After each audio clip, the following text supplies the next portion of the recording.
Welcome to Garden Tour Saturday. This is hosted by Grandma Sandy.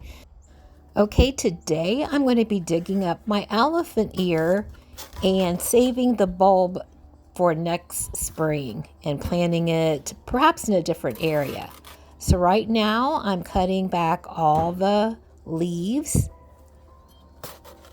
and I'll be cutting back also the impatiens. So as you can see, I am just using a large knife to cut back all the bigger pieces of the elephant ear, and then I'll be getting my shovel and digging up the root bulb. Okay, now I've got my shovel and I'm going to be digging up the root bulb the best I can. Now, this is the first time I've ever had elephant ears, and so I did a little research, and they say to dig the plant up and put the root bulb in a brown paper bag. So that's what I'm going to do, and I'm speeding up the video right now. And then it was suggested to put the brown paper bag in a cool area, so I'm going to be putting it in the garage. Here we go. Finally got it dug up. Okay, now here I am cutting back the impatiens. I've decided not to completely dig it up, to just cut it back, because I still think that there's some growth on it that will allow it to fill in. So I'm going to keep them for as long as I can. And I did speed up the video again here because it did take quite a while to cut all 3 bushes down.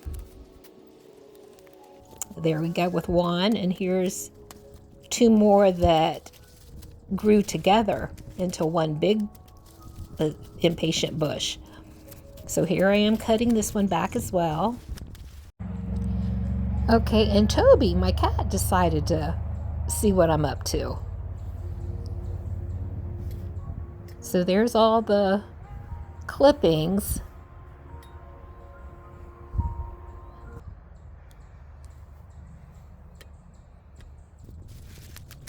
Okay, so here I am cutting back the last of the white impatiens. Now you may notice that there's a smaller elephant here on the end of my garden. I've decided to just leave that one there. I'm not going to be digging it up. And I'll just wait and see if it comes back this spring on its own.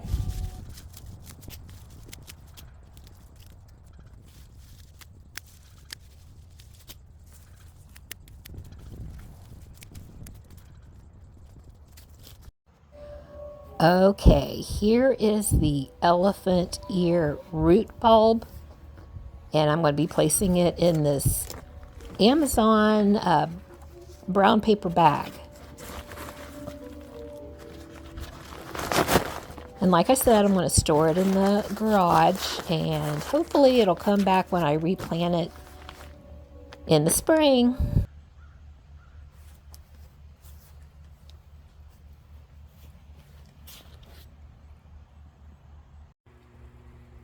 Okay, here we go.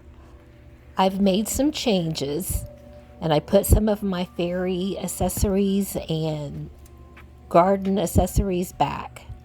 So I left one begonia. I thought the begonia still looked pretty, so I left it, and I moved the bird bath over, and I have 2 mums on each side of the bird bath. Those will be yellow when they start to bloom. And there's my gnome next to a azalea. It's still blooming. And here's a potted plant that I hung from the trellis there. Another little gnome. And here's what the impatiens look like.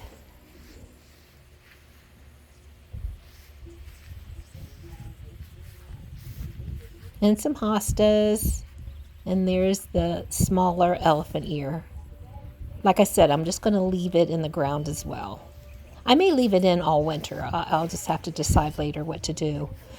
But I want to thank you all for watching. Hopefully you got some tips on how to perhaps care for your elephant ears.